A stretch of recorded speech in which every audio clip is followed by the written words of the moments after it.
My name is Emily Rosen, and I am 31 years old. For most of my life, I have quietly carried the belief that love must be earned, not freely given, not unconditional, but achieved through relentless effort, near perfection, and painful sacrifice. That belief wasn't formed overnight, it was etched into my bones one dismissive glance at a time, one overlooked achievement after another. And it all started in a bright yellow house with blue shutters on Evergreen Lane, where the smell of cinnamon rolls always meant Ally had done something right, and silence meant I'd disappointed them again. I was 6 the first time I truly realized Ally was different in our parents' eyes. Ally, short for Alexandra, was my older sister by exactly 13 months and 12 days. Close enough in age to be rivals but far enough apart to live on entirely different planets within the same roof.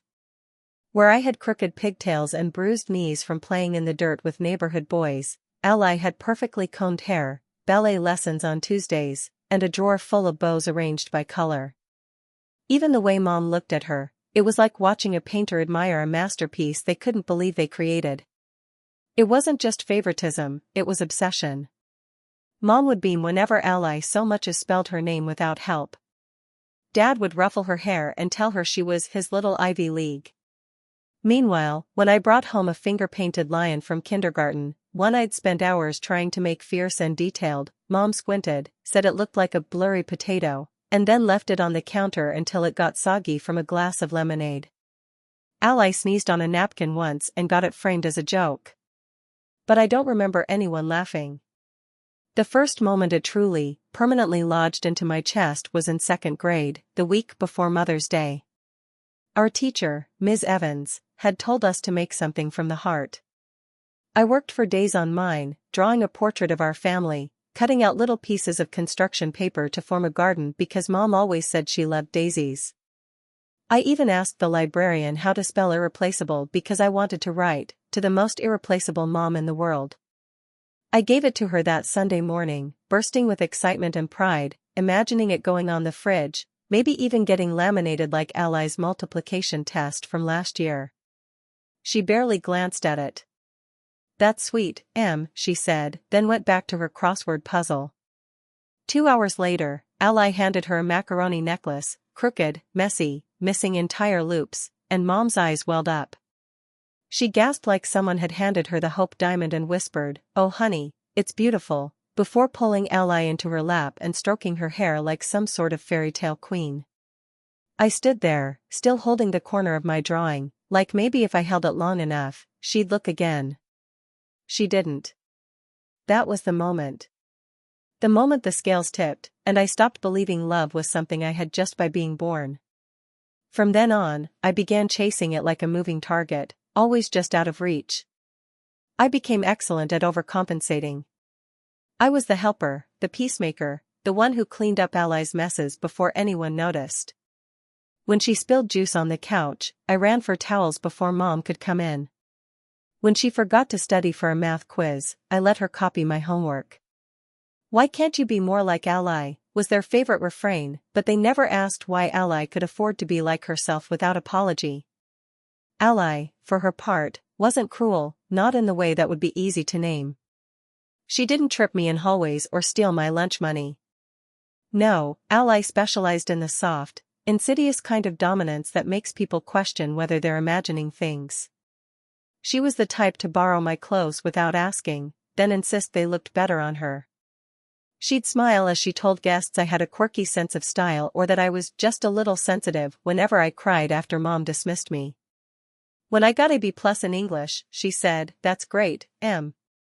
For you, I mean." And everyone would laugh like it was all in good fun. But I swallowed it all. I became quieter, more careful. I tried harder. I learned to cook by 10. I stayed up late studying while Ally breezed through school on natural charm. I worked every summer job I could find, saved my allowance, applied for scholarships. I didn't complain. I just kept hoping someone would finally see how hard I was trying. How much I was giving. Spoiler, they didn't. By the time I reached high school, I had perfected the art of invisibility. Teachers liked me because I followed rules. Coaches liked me because I didn't make waves. I was the dependable friend, the quiet daughter, the backup plan when Ally flaked on her obligations. If she forgot to pick up Dad's dry cleaning, I ran and did it on my bike. If she had a meltdown over a boy, I was the one who talked her through it, held her hand, told her she deserved more, even as I quietly wondered what it would be like for someone to care about my heartbreak. There was one moment in 10th grade when I almost thought the tide was turning. I had spent months working on a science fair project about sustainable agriculture. I grew plants, tracked growth patterns, even built a homemade hydroponic system using recycled bottles. When the results were announced, I won first place. I was stunned. I looked into the crowd searching for my parents, sure they'd be proud. They were there. But they were looking at Ally, who had just arrived late in a new sundress, brushing off compliments from other parents. I tried to show them the ribbon, but Dad just said, "That's great, honey. Come say hi to Mr. Jeffries, he's Ally's old piano teacher." I don't think they ever asked about the project. Eventually, I stopped expecting things from them. I stopped waiting for approval. I started making plans that didn't include them, not out of spite, but out of survival. Because when you grow up learning that love is a scoreboard, you stop playing games you know you can't win. But I'm telling you this now, all of it, because something changed last month. Something snapped. And for the first time in my life, I realized I didn't want their approval. I wanted justice. And justice, I've learned, has nothing to do with forgiveness. If my childhood was defined by silent sacrifice and the desperate, childlike hope that love could be earned, then my teenage years were a slow, grinding reckoning with the truth that some battles aren't just uphill, they are unwinnable. That no matter how hard you try, how many times you say yes when you want to say no, or how much of yourself you shrink to make others comfortable, there will still be people who don't see you. Or worse, people who see you only in the shadow of someone else. High school was a minefield for me, but for Ally, it was a personal playground filled with adoration, admiration, and limitless indulgence. She thrived like a rose in a curated greenhouse, every petal preened and praised, every thorn excused with a laugh. She was cheer captain by sophomore year, dating a senior quarterback who called her angel in front of the entire cafeteria. Teachers gave her the benefit of every doubt, boys worshipped her from a distance, and girls either clung to her orbit or envied her enough to imitate her style down to the brand of mascara she used. It was like watching someone live inside a curated movie scene, one carefully scripted to ensure a flawless leading role, with me cast eternally in the background as the unnamed extra who didn't even get wardrobe. I wasn't a rebel. I wasn't loud or weird or goth. I didn't dye my hair or skip school or smoke behind the bleachers. I got decent grades. I kept to myself. I helped teachers clean up after class. I volunteered to tutor kids who were failing chemistry. I tried to smile, even when I felt like a crumpled note someone had stepped over on their way to something better. But none of it made me visible. My anxiety didn't announce itself in dramatic outbursts or public breakdowns. It arrived like fog, thick and sticky, clouding my brain during oral presentations, tangling my voice into knots when called upon in class. I remember sitting in third period algebra, watching my hands shake so violently that I had to grip my pencil like it might float away. I wasn't scared of failing. I was scared of being seen only to be found lacking. Like someone might look too closely and realize I didn't actually deserve the air I was breathing. When I won second place in the statewide writing contest during junior year, an essay I poured every scrap of my soul into, I printed out the email with the congratulations message and brought it home, unsure whether to tell anyone. I left it on the kitchen counter, beneath the fruit bowl, in the off chance that someone might find it and be proud. The next morning, I found it crumpled and stained with orange juice. No one had mentioned it. Later that same week, Ally brought home a flyer for her cheer team's upcoming showcase. My mother burst into a flurry of motion, calling family friends, planning what to wear, even talking about ordering a custom cake with Ally's face printed on the frosting.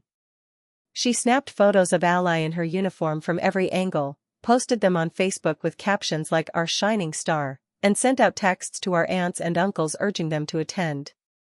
I watched the whole thing from the staircase, holding a mug of tea I'd made for myself because no one had offered me dinner that night. I didn't expect them to anymore. The worst part wasn't the neglect, it was the erasure. When Ally received a math award, it was framed and placed above the fireplace. When I won the district spelling bee, they said that's nice and never spoke of it again. If I came home late from volunteering, I was scolded for not texting. If Ally snuck in past midnight, tipsy and reeking of perfume and strawberry vodka, they laughed it off as typical teenage fun. I wasn't angry at Ally. Not then. I was angry at myself for not being whatever magical combination of effortlessness and charm it seemed to take to be lovable. The moment that changed everything for me in high school wasn't dramatic. There was no locker room fight or viral humiliation. It was quieter, and in a way, more insidious. One afternoon during lunch, I was walking past the outdoor bleachers on my way to the library, because of course I ate lunch alone, where else would a girl like me go, when a group of kids from my English class spotted me. I recognized them, laughing girls with smooth hair and glossy lips, boys who wore backwards caps and talked during movies. They called out my name. I thought maybe they had a question about homework. Maybe someone had actually noticed I existed. "Hey, Emily," one boy shouted, grinning. "Smile a little. You always look like your dog just died."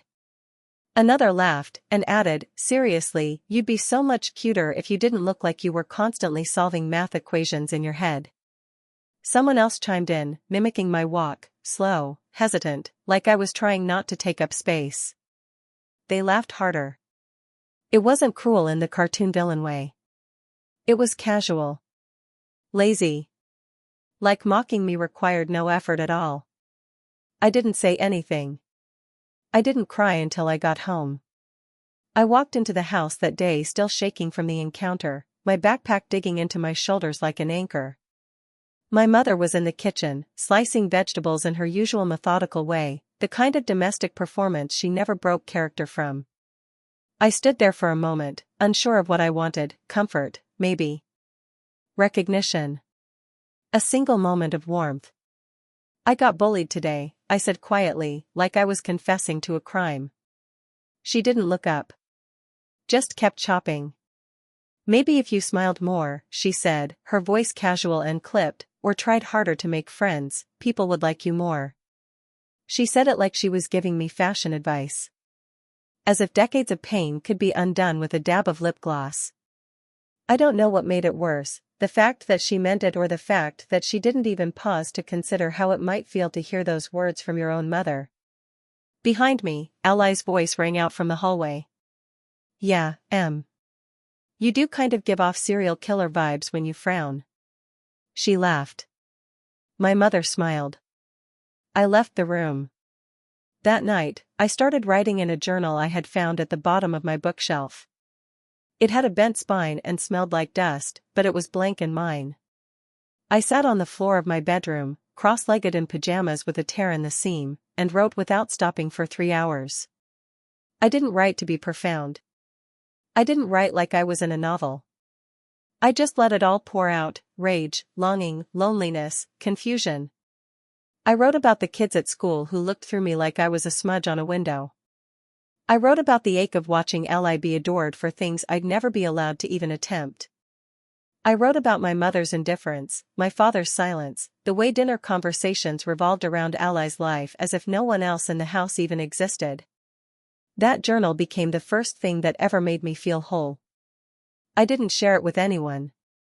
I didn't try to turn it into art. I wrote in it every night, sometimes until my hand cramped, sometimes until the sun came up. I wrote down every moment that hurt, every injustice I couldn't speak out loud, every whisper of anger I'd taught myself to swallow because being the good daughter meant never making anyone uncomfortable. And then something unexpected happened. Writing gave me clarity. Not peace, not happiness, but clarity. The kind of clarity that strips away illusions like old wallpaper, leaving bare wood beneath. I began to notice how much of my life was built on accommodating other people's comfort. How often I said it's fine when it wasn't. How many times I allowed Ally's cruelty to be reframed as jokes, my mother's dismissal to be called tough love, and my own pain to be labeled oversensitivity. I began to understand that invisibility wasn't just something that happened to me, it was something I had been taught to accept. Conditioned to wear like armor. And the more I wrote, the more I realized I didn't want to wear it anymore. By the end of junior year, I had filled 3 notebooks. I kept them hidden in the back of my closet, under a shoebox of old school projects my mother had never looked at. They were the only things that felt like mine. And I began to plan, not revenge, not yet, but escape. I started researching colleges out of state. I picked up a job at the local bookstore. I saved every penny. I pretended not to notice when my parents forgot my birthday again, or when Ally used my mascara without asking and never returned it. I smiled when I needed to. I played along. But deep inside me, something was changing. Not loud, not fast, but permanent. And it all started with that first journal entry, scrawled in the shaky handwriting of a girl who had finally decided she was done being invisible. There is a specific kind of exhaustion that comes not from working too many hours or sleeping too little, but from decades spent trying to earn love that was never meant for you. It settles into your bones like damp air in an old house, quiet, invisible, but always present, always heavy. That was the exhaustion I carried with me when I left home at 18 and moved 200 miles away to start college in a city where no one knew my last name, and no one had ever heard of Ally Rosen. I chose a university that didn't make headlines, one that wasn't in the Ivy League but offered a solid liberal arts program and a campus that felt like it had enough corners to disappear into when the weight of memory became too much. I chose communications as my major because I wanted, in some ironic twist, to learn how to speak for myself. I wanted to find a voice I had spent years muffling under politeness, under compliance, under fear. At first, college felt like breathing for the first time after holding it in for years. I decorated my dorm room with old bookstore posters and thrift store lamps, learned how to make ramen taste like something edible, and found myself startled by how often people actually listened when I spoke. Not because I had transformed overnight, but because I was no longer in a house where every sentence was a competition and every conversation was a spotlight that turned away just as you stepped into it. Still, the freedom came with an undertow of guilt. I called home every Sunday evening out of habit, dialing with a shaky hand and a hopeful heart, still yearning for that one conversation where my mother might ask about my classes with real curiosity or my new friends with genuine interest. But every call followed the same script. She would ask if I had heard from Ally. Then she'd talk about Ally's new internship, Ally's recent trip, Ally's new boyfriend who seemed like husband material. Then, if there was time, she would ask, "And you? Everything okay?" before rushing off to start dinner. When I brought up my job at the student-run newspaper, she said, "Oh, that's nice," and then pivoted to tell me about the scented candle Ally had sent her last week, lavender with notes of vanilla, apparently her new favorite. It was always like that. No matter what I did, Ally had done something better, or shinier, or more Instagrammable. I once sent Mom a framed photo of the city skyline I had taken during a late-night walk, captioned with a handwritten note about how grateful I was for the courage to leave home and find my own path. She replied with a quick thank you, text followed by a picture of the candle Ally had just sent her for no reason, with the message, "Isn't she the sweetest?" That was the year I stopped putting effort into birthdays and holidays. Not out of pettiness, but for preservation. My last handmade Mother's Day gift was a custom recipe journal I had filled with her favorite meals from my childhood, handwritten, indexed, and wrapped with ribbon. I spent weeks assembling it between shifts at my campus cafe job. She unwrapped it on a video call, blinked, smiled politely, and said, "You've always liked arts and crafts."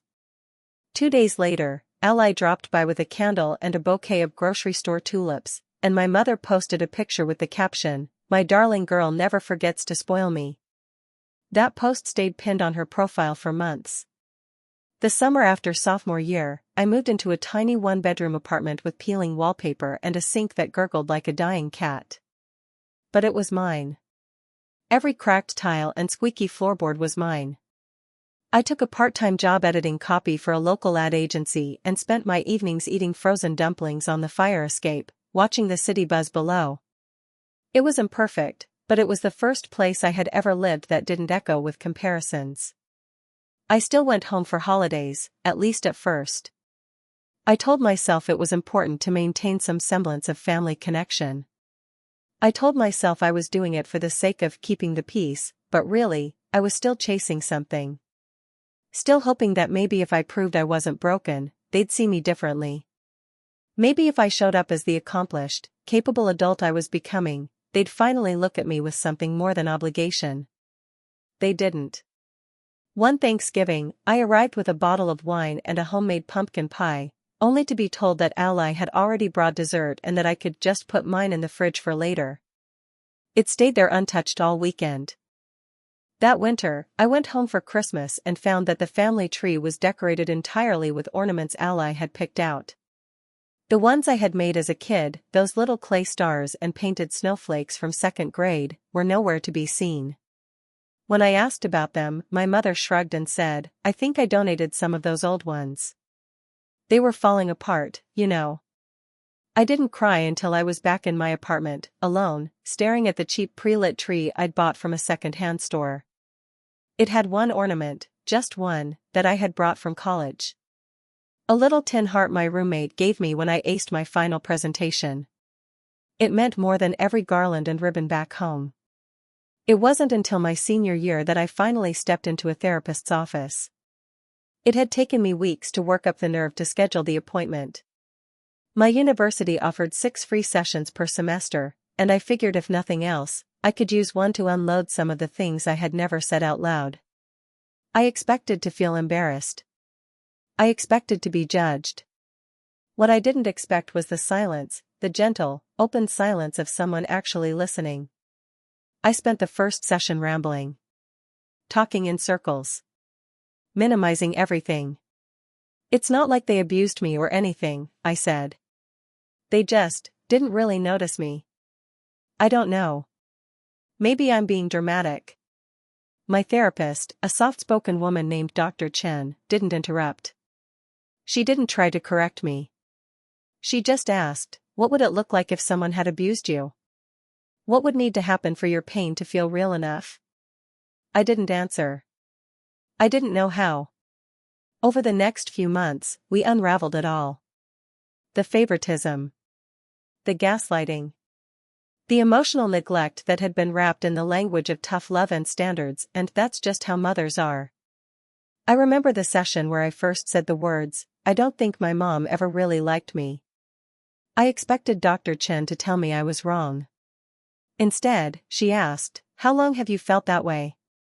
The truth is, I had always felt that way. I had just never let myself believe it. It wasn't about punishment. My parents didn't scream or hit or abandon me. They were present. They provided food, shelter, education. But they also taught me, with every action and inaction, that my needs were secondary, my voice was too much, and my pain was inconvenient. They taught me that Ally's happiness was more important than my honesty. That being easy to love meant being quiet, compliant, useful, but never needy. Therapy didn't fix everything.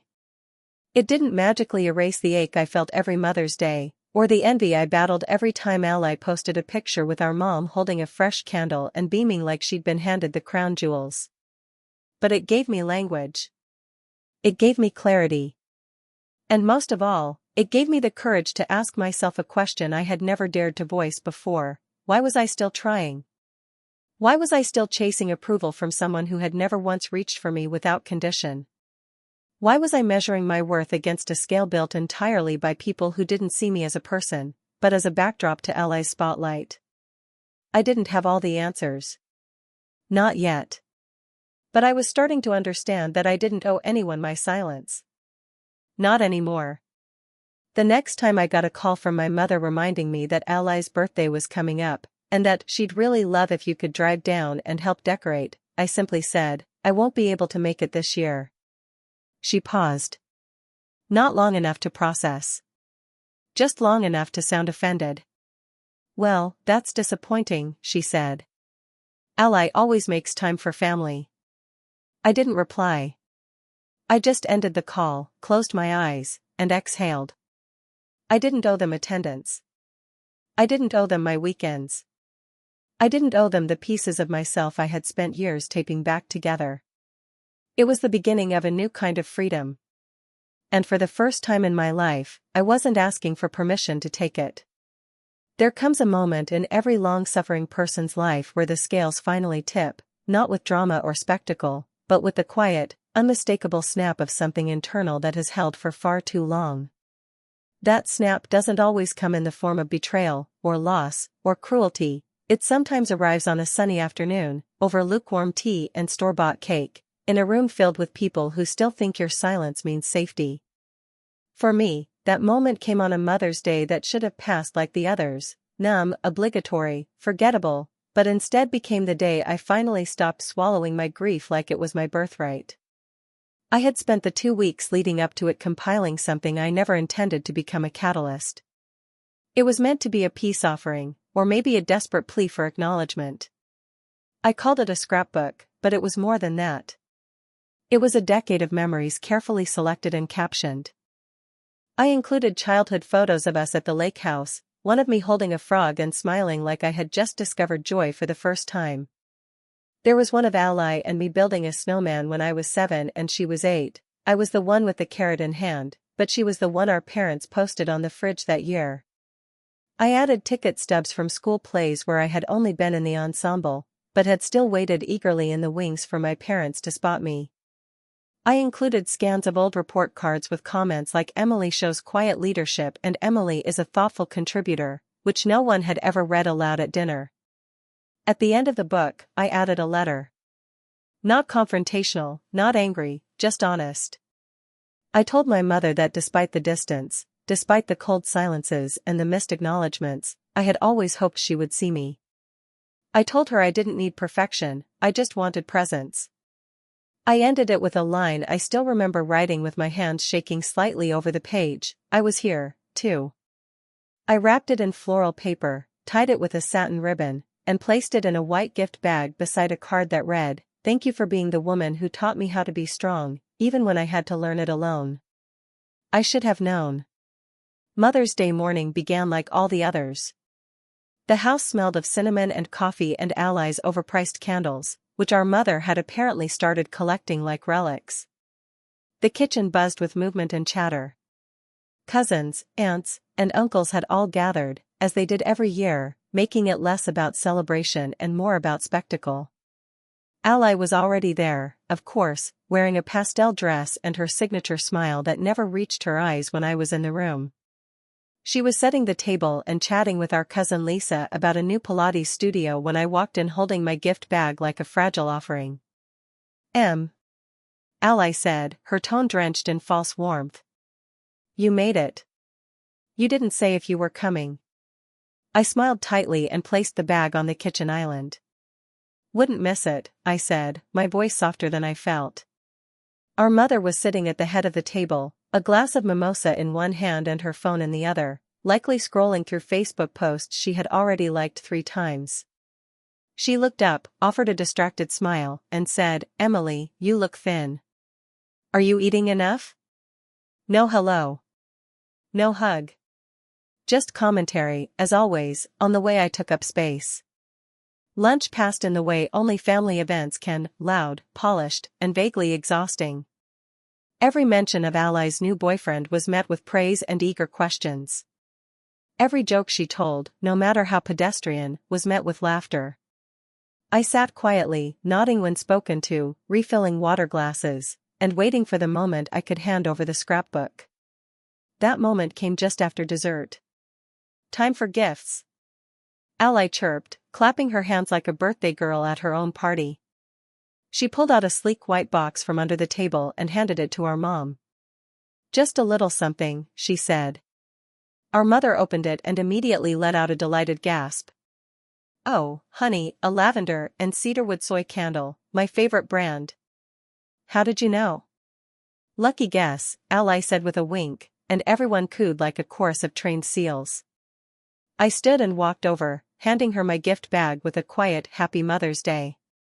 She took it, less eagerly, and began unwrapping it with the kind of resigned politeness you reserve for a package you suspect might be socks.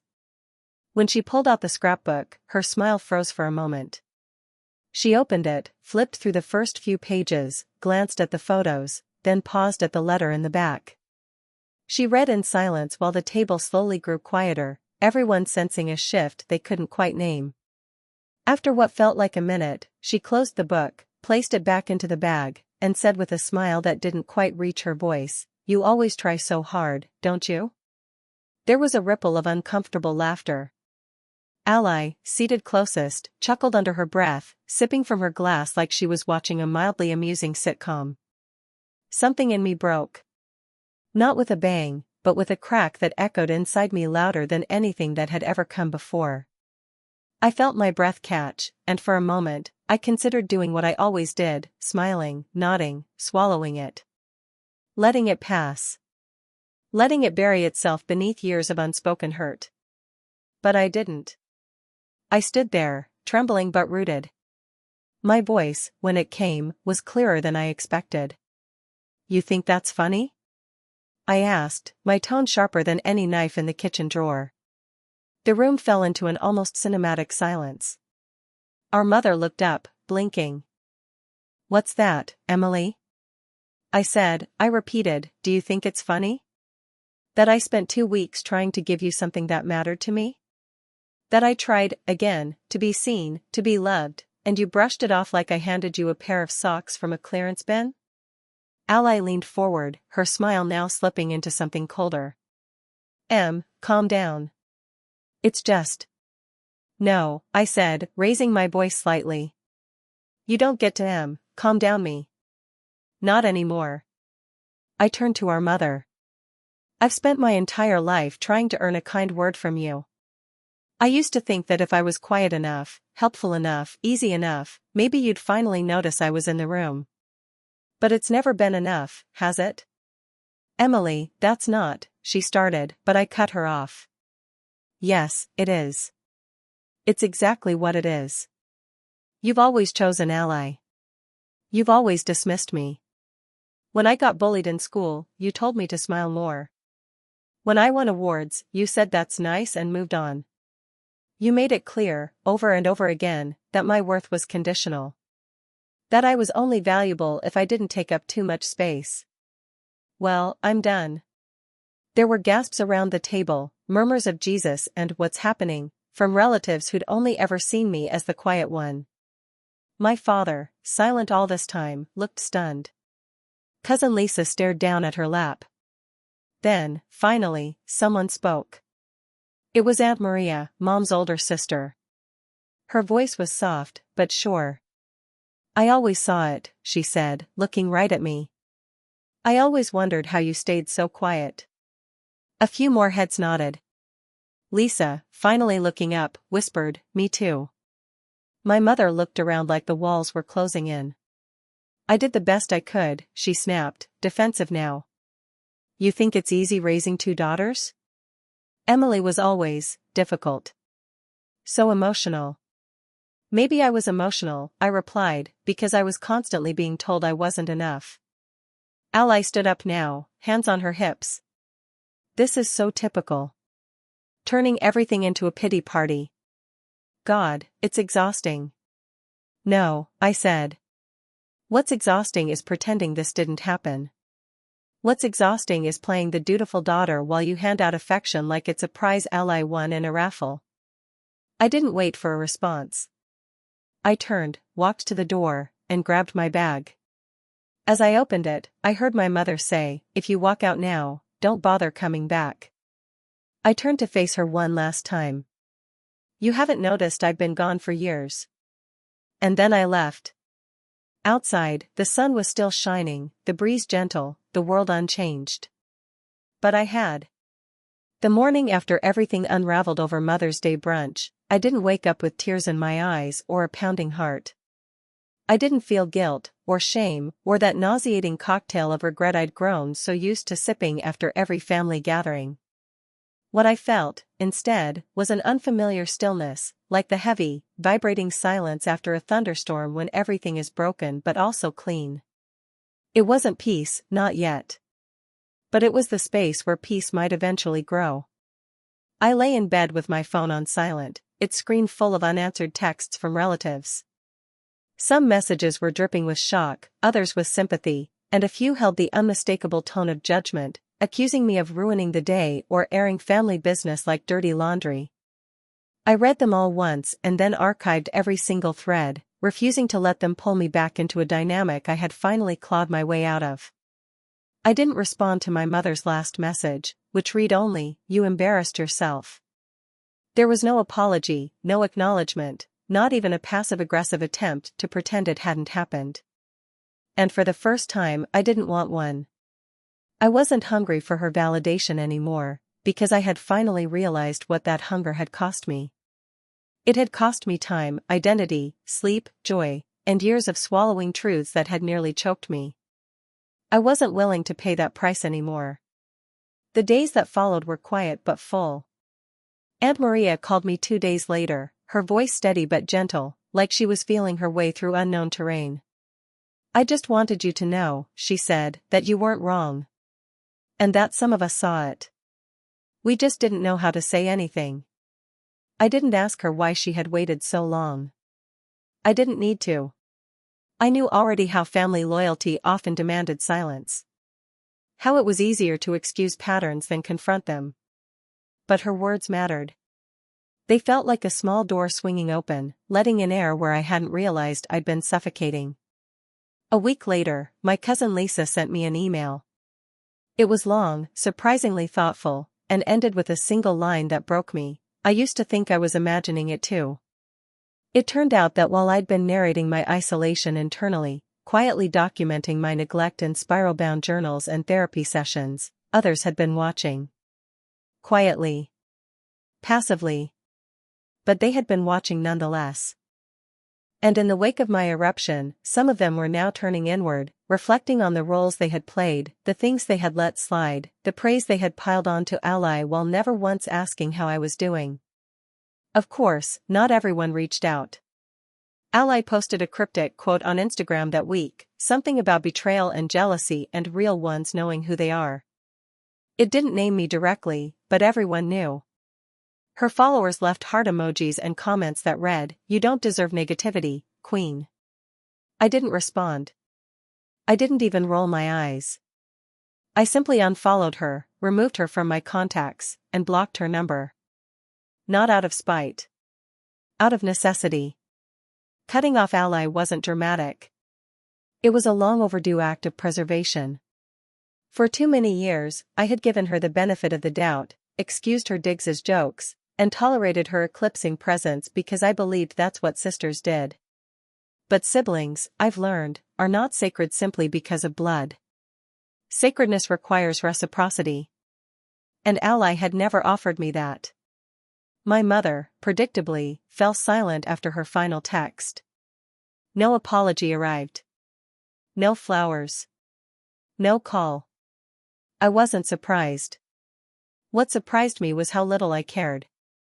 For decades, I had treated her approval like a currency I couldn't live without. But now, as I built a life without her input, I realized I had never been poorer than when I was begging for scraps of affection from someone who saw love as a reward rather than a birthright. I began filling my time with new people, new rituals, new purposes. I started writing again, this time not in private notebooks hidden in closets, but on a blog I launched quietly under a pseudonym. It was raw, honest, and deeply personal. I didn't name names or throw accusations. I just told the truth. Stories about what it feels like to be invisible in your own home. To compete for love that was never available. To mistake silence for maturity. To think that being the bigger person means enduring everything with a smile. The blog began to gain traction. Strangers left comments that said things like, "This was my childhood too," or "I didn't realize how much I needed to read this." I wasn't alone anymore, not in my pain, and more importantly, not in my healing. Through my job at a nonprofit literacy center, I began mentoring a high school junior named Natalie, a quiet, whip-smart girl with a brilliant mind and eyes that flickered with self-doubt every time she spoke. I saw so much of myself in her. I didn't try to fix her. I just showed up. I remembered how it had felt to be brushed aside, and I made damn sure that every time she walked into our tutoring sessions, she knew someone was listening. One evening in late April, just shy of the next Mother's Day, she handed me a folded card with a shy smile and said, "It's not much, I just wanted to say thank you." I opened it at home, alone on my couch with a cup of tea and soft music playing in the background. The card was handmade. Inside, in handwriting that looped and wobbled in places, were just a few lines. "Thank you for always seeing me. You don't make me feel like I have to earn your care. You just give it. I never thought an adult could make me feel like I mattered. But you did. Happy Mother's Day. I know you're not my mom, but it felt right." I read it 3 times before setting it gently on my kitchen table and staring out the window. For the first time in my life, I felt what I had spent 3 decades chasing. Not praise. Not recognition. Not performative affection. But the quiet, steady certainty that someone saw me. Not what I gave them. Not what I achieved. But me, messy, imperfect, healing, human. And it came not from the people I had begged it from, but from someone who had no obligation to love me at all. It came from the life I had chosen to build after walking away from the one that broke me. This year, I didn't call my mother on Mother's Day. I spent the morning at a cafe with a book and a lavender latte. I spent the afternoon walking by the lake, letting the wind untangle things I didn't even know were still clinging to me. And in the evening, I lit a single candle on my windowsill, not a tribute to anyone else, but a reminder to myself. That I had survived. That I was rebuilding. That I didn't need to be anyone's favorite to be worthy of love. And when the wind carried the scent of the candle through my apartment, I smiled, not because it reminded me of home, but because it finally didn't have to.